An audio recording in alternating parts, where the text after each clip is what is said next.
Welcome to Junto Podcast for a special episode. We have kind of gone to the last month or so, we've kind of gone to releasing twice a month.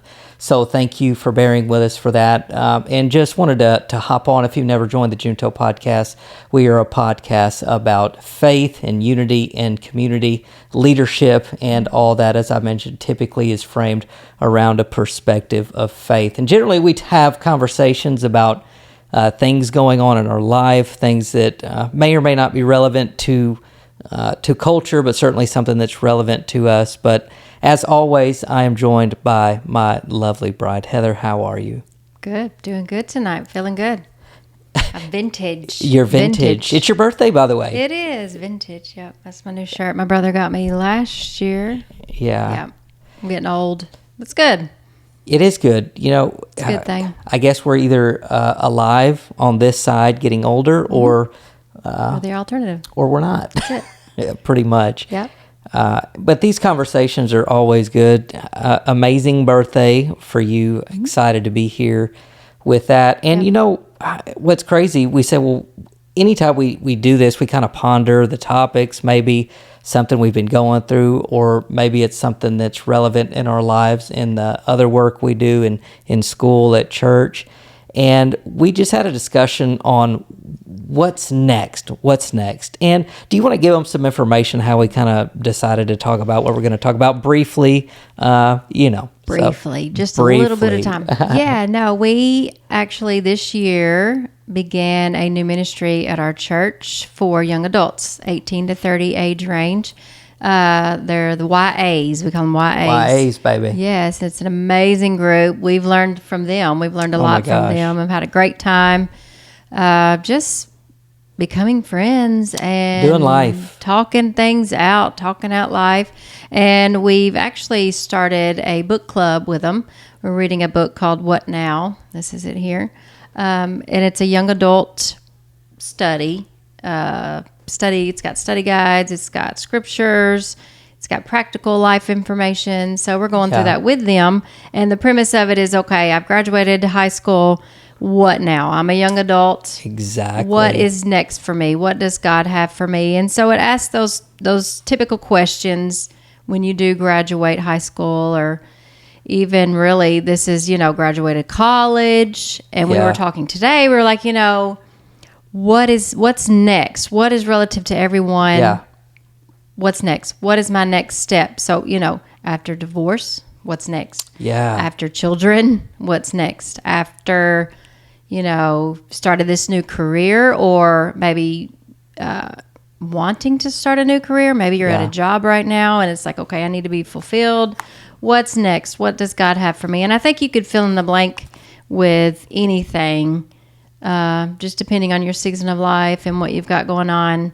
But what's next for me, God? What's my next step? Well, and the crazy thing about asking what's next is that, I believe that's a question, not only any and everyone can relate to, but man, even as, we're talking about birthdays and aging and getting older, and even someone who is a little bit older. Someone as old as us. I won't divulge my age truly or fully, but that question is still there for me. Oh, yeah. Sometimes like what's next? And it's not necessarily, I think it changes what you're asking about. In other words, I believe there are areas in our lives where we're wondering what's next, and God answers those questions in that moment. And then you're into a new season. So the question is still there, although it changes. Mm-hmm. But even in my life, sometimes I'm like, okay, God, what is next? What do you have for us?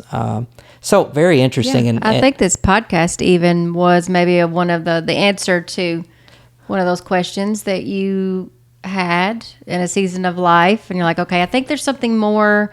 I think I'm called to do more, but what does that look like? And I feel like this has been an answer of one of those, maybe. Yeah, and it's crazy you say that. It not only has it been an answer, but I even asked that about this podcast. Okay, God, wow, right. We've been able really to do some cool things. Mm-hmm. But even with the podcast, I'm like, okay, what's next? How can we continue, not necessarily to innovate, but how can we use this platform, or how can we use what God has given us to encourage others, or to be an asset to our community. We know we talk about leadership, and so what's next? Well, and maybe your life, your what's next is completely different, and that's the beauty of it, right?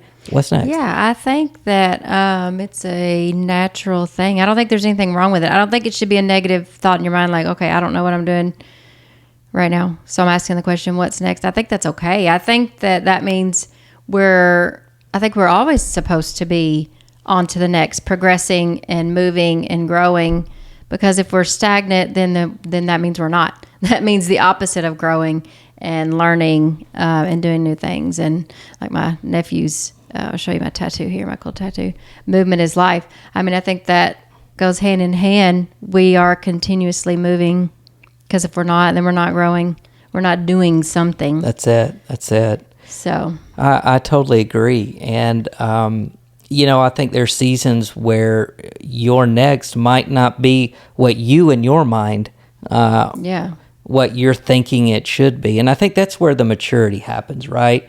Like, I think particularly, and like I said, we always come back to our faith, but I think that's where the maturity in faith can happen. And going back to that book, this is a book that we're doing with as Heather mentioned, with our young adults in our church. And to sum it up really, really fast, in the opening chapter, the author is basically recounting a story, and I don't know if you were going to go into this. No, go ahead. You're good. Yeah. So essentially, she's recounting a story of a trip she had. She's just had the American experience of church, and in terms of relationship with God, the coffee cups and the, the cool, relevant types of pastors and churches, church experience. Yeah, exactly. That's what we do. Yeah, it's what we are. That's how we do. It doesn't make God any less real or relevant. No, same message. Yes. Different ways of going about it. That's it. Long story short, her and her mom take a trip to Europe. They're in a cathedral, and she has an experience, or a revelation, I guess, if you will, of God. And the purpose of her trip in this particular book, and I encourage you to read it, but she was going to find specific answers to questions she had. Her what next? Yeah, what do I do now, God?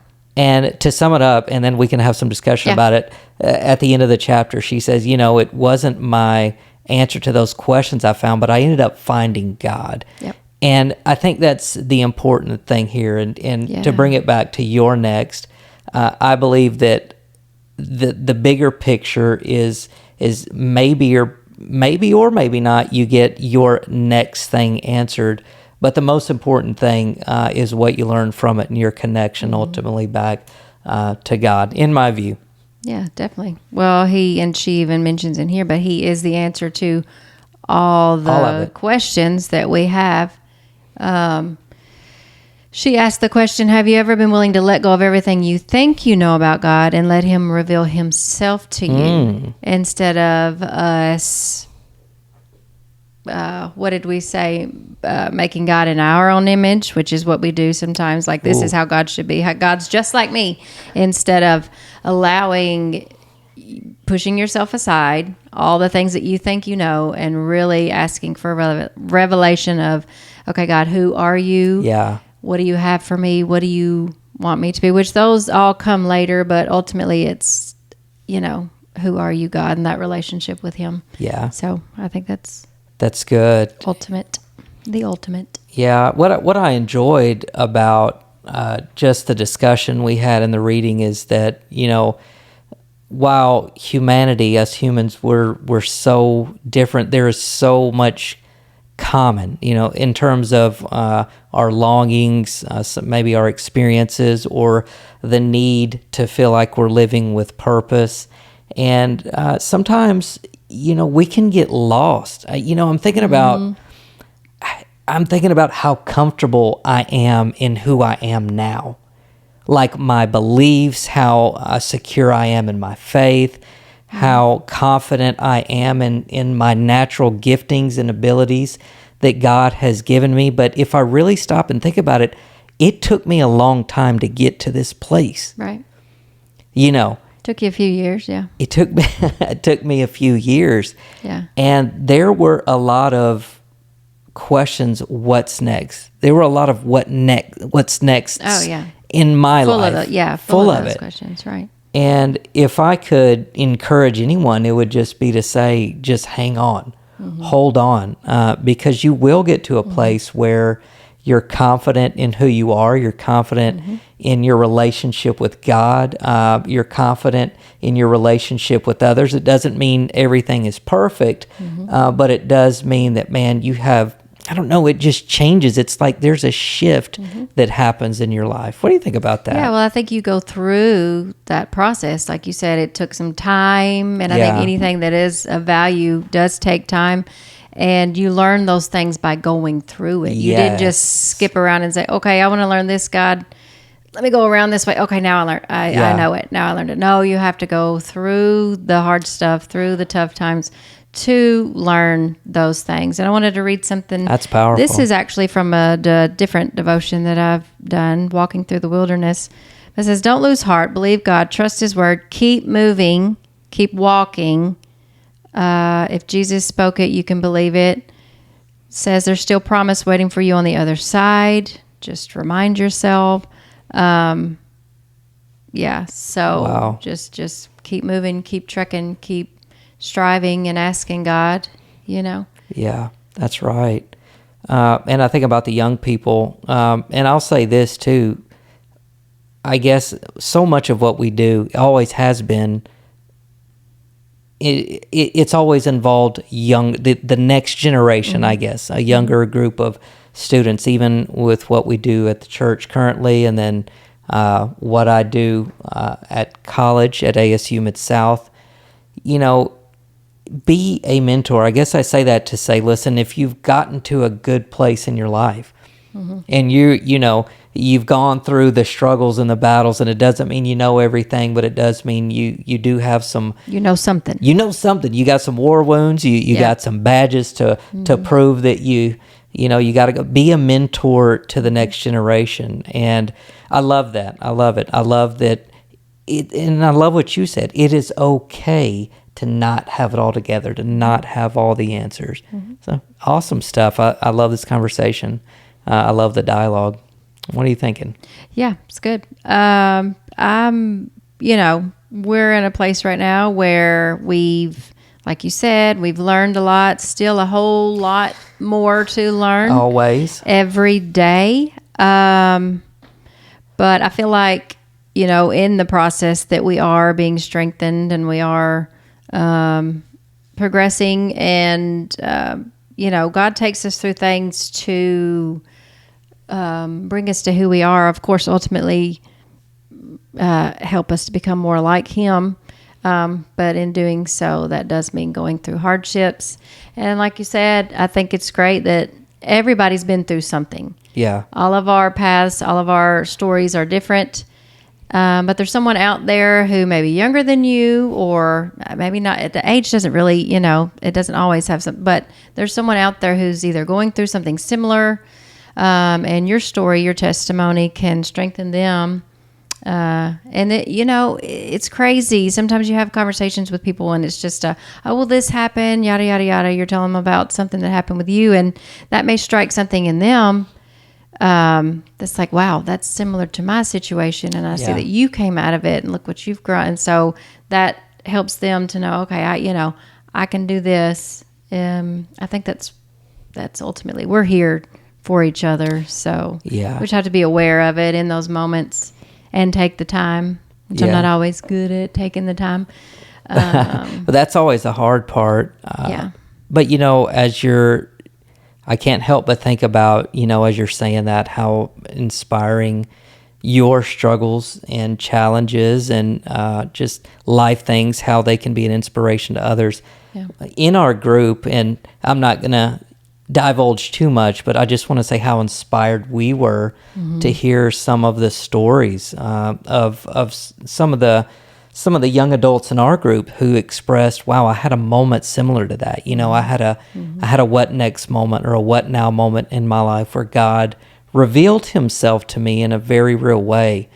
And, we talk about how the what next can be different for each of us. You mentioned divorce on the front of this, Man, I remember people very close to me have gone through that, and I remember the pain that they felt, So divorce, it could be maybe not divorce, but maybe it's financial, or maybe, man, you're just waiting on a breakthrough. You've started a job and you're just like, man, what, you started a business and you're just waiting for that breakthrough. And maybe you've done exactly what the book says, it's going to be 2 or 3 years before you gain a profit or before you begin to make a profit. And you're in that point and you're waiting and you have that question, what is next? Right.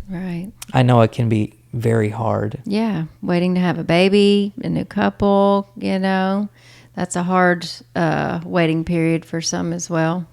Yeah. So lots of different scenarios, lots of different hardships and things that folks go through, and people are tough. People are tough. Yeah. By the grace of God, we can make it through. And it's hard when you're in the moments to see the other side, see the outcome. But it's good to hear those testimonies looking back on the other side when the promise has come and saying, hey, I was going through this, but look what God did. Look what he did this time. Look what he did through this. Look what I learned through this. Look how I came through this on the other side. And now I'm better. Now I'm stronger because of it. Even though in those moments I said, please, God, take this away from me. I don't want to go through this. I don't want to do it. I don't want to do it. But well, man, being on the other side of the promise it's a good place to be. It's a good place to be. Folks need to hear that too. And you'll get there. Don't give up. And that's the thing. You will get there. It may seem like it's going to take a while to get there, but I promise once you're there, all that you've learned, all that you've been through, God can use that to be a blessing and an encouragement to someone else. Yeah. And if you're in that moment right now, if you're in your life where you're wondering what's next, unfortunately, I can't I can't spell it out or map it out for you. That would be nice. Verbatim, right? But what I can encourage you to do is to keep trusting in the Lord, to keep working hard, and to believe for the breakthrough, and to know that there are others who have gone through similar things and they've made it through the other side. So I hope that is an encouragement to whoever might be listening to this that is going, wow, that's really me. Like, I'm wondering what is next in my life. Right. That's good stuff. Any closing thoughts or any final thoughts? No, just keep moving. Movement is life. Keep trucking. Keep moving. Never give up. That's it. Once you stop, it's harder to get back going. Hey, just keep that train going, even if it's you think it will. I'll say in the wrong direction, but you know what I mean. Yeah. Just don't stop. Don't quit. That's it. Yep. Well, I hope you guys were encouraged by that. Remember, you can find us, like, subscribe, follow all of our social media stuff at juntopodcast.com. That's JUNTO podcast.com. Thanks for tuning in, and we'll see you next time. Be blessed.